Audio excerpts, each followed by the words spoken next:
Welcome back, Portugal Junkies. Hello, hello. We here. We are. With coffee. Well, because we drank too much wine yesterday. Yeah, that was a little bit. Yeah, anyway. We went to the winery. We went to a winery. We always knew there was a winery in Tavira, just on the outskirts. And the other day we hired a car and we just popped in there on the off chance they were open. They were. Gorgeous. And it was absolutely incredible. It's like a mile and a half from our apartment. Yeah, which is dangerous. Yes. So we went back there yesterday with Cara. Yeah. And we had a wonderful time drinking a few bottles because they are super affordable. Super affordable. Can't even say the word affordable. And so, yeah, we're going to see how many times we can say wine today because I think it's still on my mind. It was like we don't talk about it anyway. Right. People are going to think we're drunkards. I didn't think what they want. I will say, so this place is called Algarve, Al-Lagar in Tavira. So big plug here, and nobody's paying us for nothing about Not that. Yet. I love it. It is a beautiful place, beautiful people, and here's the thing: they believe in accessibility for wine for everyone, no matter what your budget, and. When I say their wines, all of their wines in their shop are all less than 18 euros, except for three individual Grand Reserve bottles. Yeah. And that's like 25 and 32. Yeah. They're not even exorbitantly expensive. Right. And so I just really, when he was telling us that the other day during the mini tour that we got, I was like, I love that so much. Accessibility. And yeah, you guys know how much we love Portuguese wine and our journey about learning about wine here. It's just been really cool. But I'm drinking coffee today. Yeah. Because I drank too much wine. How many times can we say the word wine? Count for us and let us know. Let's not. So anyway, let's get down to it because this podcast today is, we thought we'd give you the down and dirty about living in the Algarve because it is pretty much the most popular area of Portugal. Wouldn't you agree? I feel like when people think about moving or retiring, they at least consider the Algarve. Yeah. It's usually Lisbon, Porto, or the Algarve, which is really sad because there are so many more beautiful places in this country that we haven't yet been to. And I think people that's kind of the three regions that they start with. Yeah. But that's where we're helping to try to just give you more info. See through a little bit and give you the real scoop. Yeah, so we thought we would talk about the pros and cons of living in the Algarve today, especially now that we've been here for 6 months, which is crazy. Yep. I can't believe that we've been here for 6 months already. But I love it. Love it. Can I preface everything by I love it? So the pros are that we love it. Yeah. Anyway, what do you think is a pro for you about living in the Algarve? Weather. Oh, hands down. The weather. Even though in the last, this year so far, we've had probably more rain than this whole year. I think I read a report yesterday in the paper, and it said March was 220. Did you just say paper? Yeah, the newspaper. Did you wear horn-rimmed glasses and turn each page by licking your finger and then? No, have you seen how? Did you do that? That's what I pictured. Right. Anyway, okay. In the paper. Go ahead. What in did the it newspaper, and it said in March, Portugal as a country experienced 229% more rain. Wow. So, I feel climate change a thing. So here's the thing, right? If you don't believe in climate change, first of all, what are you doing here? Move along. Secondly, this is our proof right here because when we moved to Porto, right, we knew on paper that it was going to be wetter and colder, and that was okay with us because we were we'll deal. Yep. That ended up being the reason why we left. But then when we got here, it was raining all this winter too, even down here. So there's definitely changes happening in weather patterns, and I just keep hearing from the locals, both that season in Porto and this past season here, that it's just been abnormally rainy. Now, I will say this. It needs it. Yeah, it needs it because most of the time, when we moved down here, we were more worried about the drought situation. Yep. That's what we heard more about than this experience. So we'll take it. We'll take the rain. But I'd also like to say that it's not necessarily rain all day down here. No, if it rains every day, it might be like a shower. Yeah. It's beach life. Yeah. So, which brings on to nicely segued. What is a pro for you? The second one is beach life. Oh, and how about that? I think too, what I mean by beach life for a pro is like relaxed, chill, covered in sand, wearing sandals all the time. That kind of slow pace living that you find a lot in these little beach villages here, but also at the beach where you are. I mean, to me, it's a feeling that you get when you're at the beach. Yeah. But I love that as a pro here. Yeah.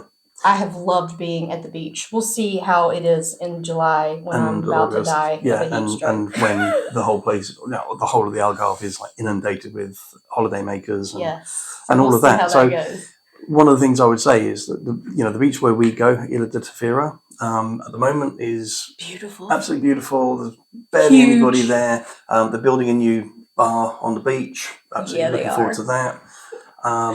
What, where we can get some wine? We can get some wine. Oh, that W word. I hope they have some wine. I bet it's not going to be €3. Might be $3.50. And yeah, so some of the beaches, the further west you go to, Albufeira, Lagos, Portimao, Villamora, etc., those are truly holiday destinations. I wouldn't put Tavira in the same bucket as Lagos. We'll see. It's not as big, right? So I don't know. I mean, it's got some bars. It's got bars and restaurants. Of course, it has. Yeah. But it doesn't have a nightclub. Although I think I heard Club de Tavira. No, an actual nightclub. I think there is one by the river, by the bridge. And so just be aware that not all beaches are the same, because especially in the height of the holiday season, those beaches are going to get inundated. Yes, I think our pros are from our lens of sitting here in Tavira too. But I do believe that most of the time in most beach places, even at those more party beaches, there are very beautiful, slow-paced living beaches around there. Yeah. So you can kind of choose where you want to be. But that is good for us. Yeah. I love that slow pace that we didn't have this in Porto. It felt very city, and even though there are beaches and it's on the coast up there and the river and all of that, it just feels very different down here. It feels very chill, and I welcome that at this point in my life. Absolutely. My central nervous system is just until I turn the news on. Anyway, the last pro is what is the last pro? Language. Oh, the language. Language. And there's a disclaimer to this. Yes. Language in that this could be a very soft landing for anyone moving here. Yep. And I say that because, if you are moving to a different country, it can be a lot, and it can be a very tough transition sometimes, or just everything is so different that any comfortability that you can find, you hook onto. Yeah. Language being one of them. Yeah. And I say that because down here, you struggle to even find someone to practice your Portuguese with, because the Portuguese folks down here are so welcoming in most cases that they want to speak English to you to make it easier. Yeah. But the problem with that is that you don't get those that you don't have to learn Portuguese. And I say that with a big ass disclaimer because that doesn't mean you shouldn't. We should. We should be better. Everybody should. Doing. But I guess what I would say is the immediacy is kind of taken away. If you move here, there's not an immediate need to become fluent. You have more time to learn it in a place like this versus in Porto, where it's you're thrown in and half the time you're okay, well, I'm gonna work my way through this. What did he say? And you learn a lot that way, but it is it's learning by fire. Yeah, and I think that is kind of nice here, that it's not that immediate I've got to know this before I even get there. I think that if you're moving here and you've got kids, or you're moving here and you've never learned any other language, Portuguese is by far and away one of the hardest languages at all, ever. And so, it definitely gives you one massive less thing to worry about if you're in some area of the Algarve.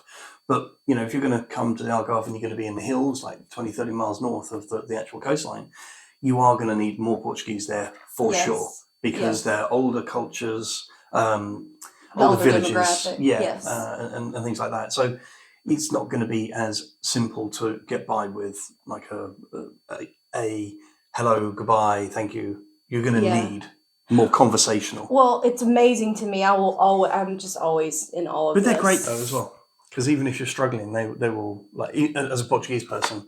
They'll give you time. They'll help you. So it's kind of the minute you're trying, I'm telling you, that's all you have to show is that you're trying to assimilate and you're trying to speak their language. Yeah.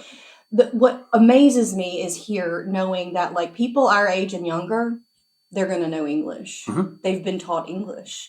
The older population, maybe not so much. They didn't have the same opportunities in school. And so it's just amazing to me that that's just the norm here. It is not uncommon for a person in this area who was born in Portugal to know 3 or 4 different languages. Right. It's amazing to me. I wish that I was very, very fortunate, fluent in multiple languages. So, well, I can tell you one language you are fluent in. No, I can't tell you that. That could go wrong.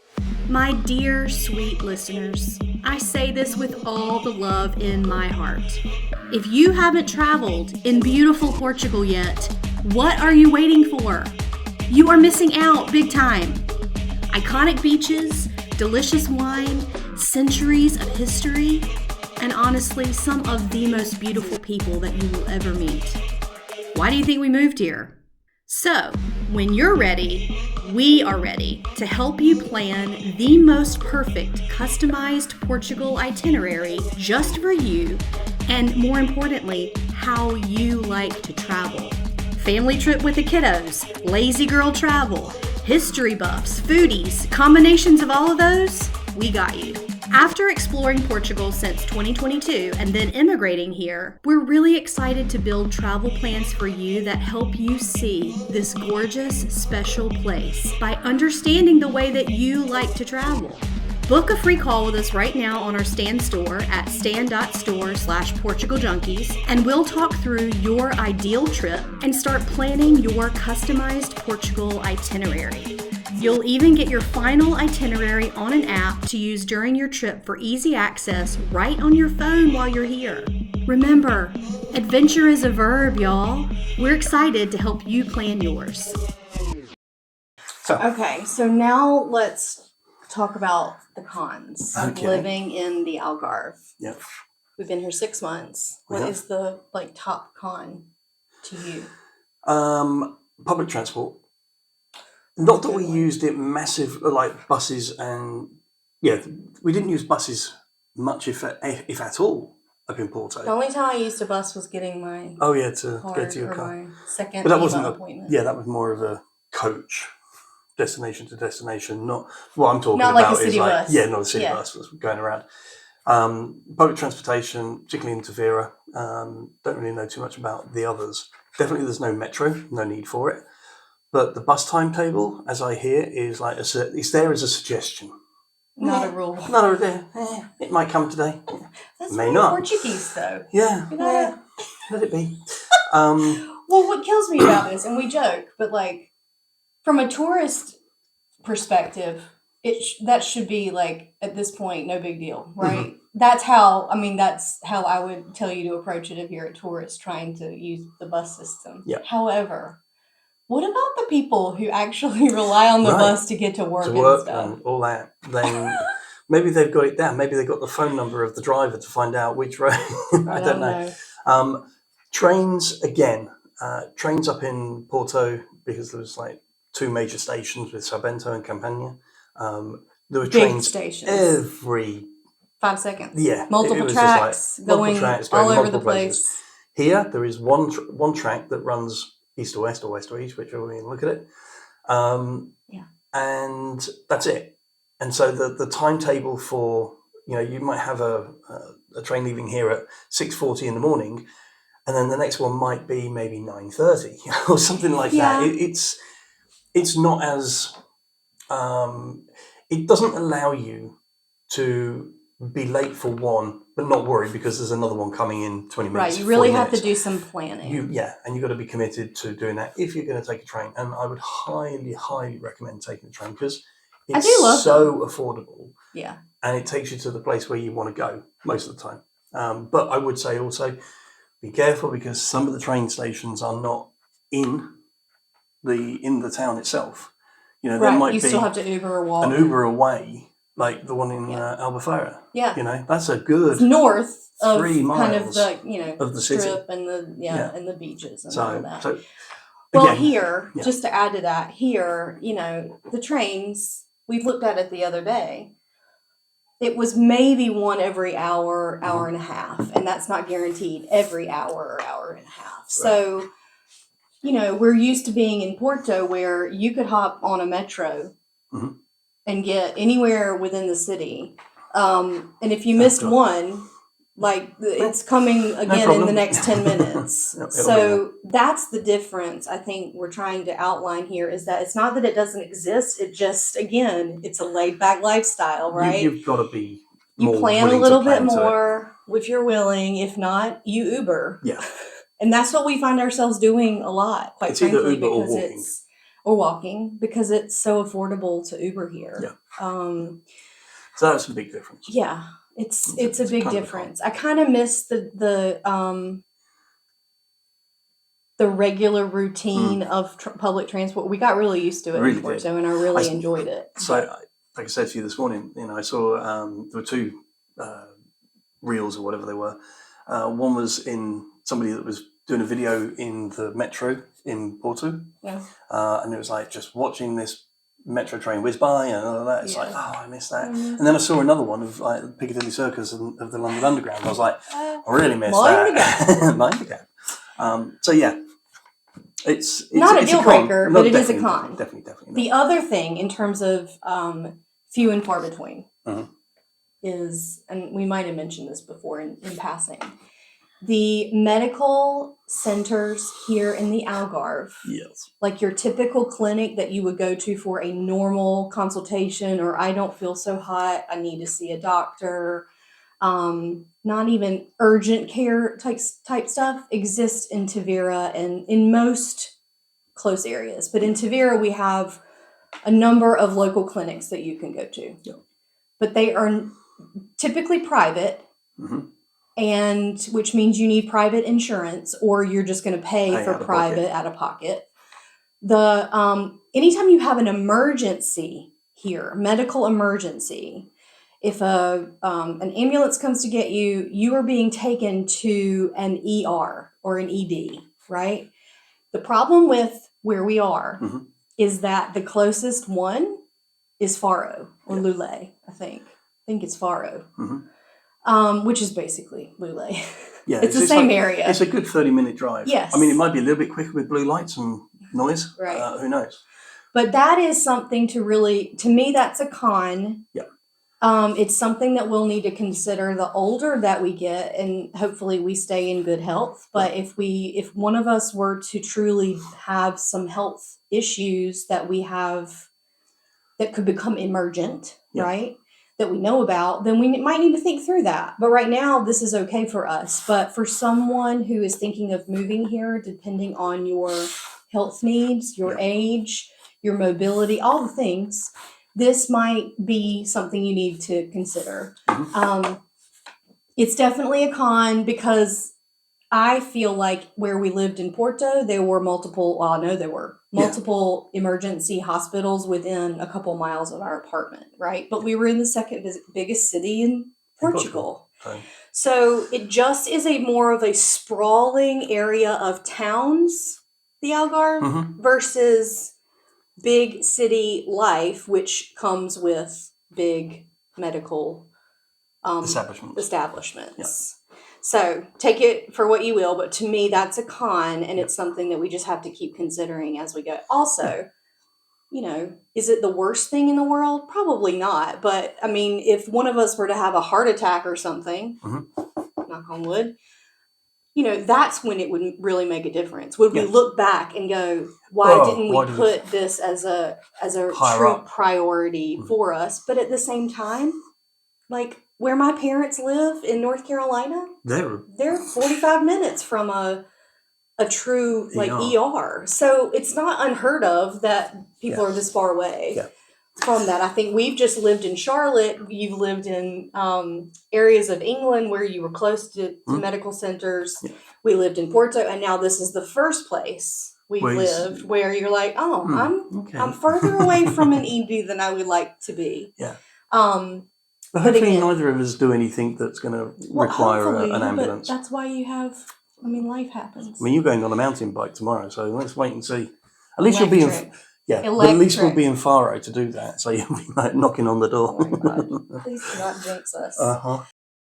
Hey babe, how many times do you think that we rode the should we or shouldn't we move to Portugal roller coaster before we actually did it? I don't know, maybe like 193 times. Wouldn't it have been so cool if we had us during that time, to talk to? Absolutely. I'd love talking to us. Me too. So, we've decided we are going to be the us we needed for you guys. If you want to shoot the shit, ask us anything, or just get some real life perspective from our experience of moving from the US to Portugal, we are now opening up our calendar for one-on-one calls. We can also hook you up with some of our best legal, immigration, and tax partners who helped us along the way. You can choose a mini call for 30 minutes, or if you're talky-talky like me, an hour, and we'll hop on Zoom together to answer anything we can for you as you try to decide what's best for you in your potential move to Portugal. Book with us right now on our Stan store at stan.store/Portugal Junkies, and we'll see you there. I think that the final con, so we were talking about the cons being public transportation is less frequent. Yep. Not as easy you have to plan around it. Yeah, you can't just rock up to it. And then what did I just say about medical centers and true hospital, like ER type places. Or A&Es. The other one is more of a cultural thing for me. That's a con. And I'm going to say this with love. When we were in Porto, we absolutely were immersed and thrown into Portuguese culture there. Yeah. Because there is a pride there that is like palpable. Like they are just, if they're from Porto or the north, you'll know it. You'll know it, and they want to share all of those traditions with you. And so being there as brand new immigrants, we were really blessed to experience that in our first 10 months of living in Portugal. Yep. Here, we are one of many immigrants here. And so I feel like the cultural side of the Algarve, because of immigration, has diluted true Portuguese culture as we've grown to know it and having lived in Porto. Yeah. I'm not saying that I don't want that to be a comment on immigration, because we are immigrants and we're very thankful that we've been welcomed into this country and this area. But depending on what you are looking for in your experience in moving to Portugal, really think about that. It can be a really soft landing, but is it? And that's the reason why it is a soft. Or like cultural experience that you dream of when you're moving. And some people are cool with that, and that's fine. As long as you're respecting the culture and learning the language and all of that. I'm not saying that it's a negative. I am just saying that there's a difference. And to me, I miss some of those things that we learned and experienced in Porto, because they just don't, some of those things just don't even exist here. Right. And I do think, two things. Number one, very quick one to that is, as I said before, if you go up into the hills, you will find a culture. You will find the smaller villages where the average age is probably, 70, and so that will have the very embodiment. It's a sweeping statement. Yeah, the embodiment of Portuguese culture. and conversation and way of life and all of those things. What was the other thing? I was going to say two things. That was definitely one of them. Oh, keep going. You're oh having, my gosh, you're having I'm having a an live episode. moment. Do not edit I this. will save you. I'm not editing it. I will save you. What I will say is this. It is I a know sweet. what it was. Okay, go ahead. I know what it was. This is our life now. Welcome to it. The fact that if we had moved here first and then gone to Porto, I think that because we would already expect to know what it's going to be, because you get here, you live here for 10 months and then you move to Lisbon or Porto. If you're taking what you think is Portuguese culture because you've arrived in the Algarve and you go to Lisbon or to Porto or any other larger city, get ready for a rude awakening, because it's going to be very, very different. I'm glad of the way we did it. We didn't know we were doing it. Right, absolutely. And that was just kind of a lucky fall. Yeah. But the fact of learning everything culture-wise, history-wise, all of that sort of good stuff up in Porto really helped me see how different it is in the Algarve. Yes, and it also helped me to... And that's good and bad. ...keep Portuguese traditions and cultural things front of mind when we're here. Mm-hmm. This you can argue, and people will, that this area is completely gentrified. Like that people have arrived from other places, and like he said earlier, you struggle to speak Portuguese with other people because they're speaking English to you a lot. Yeah.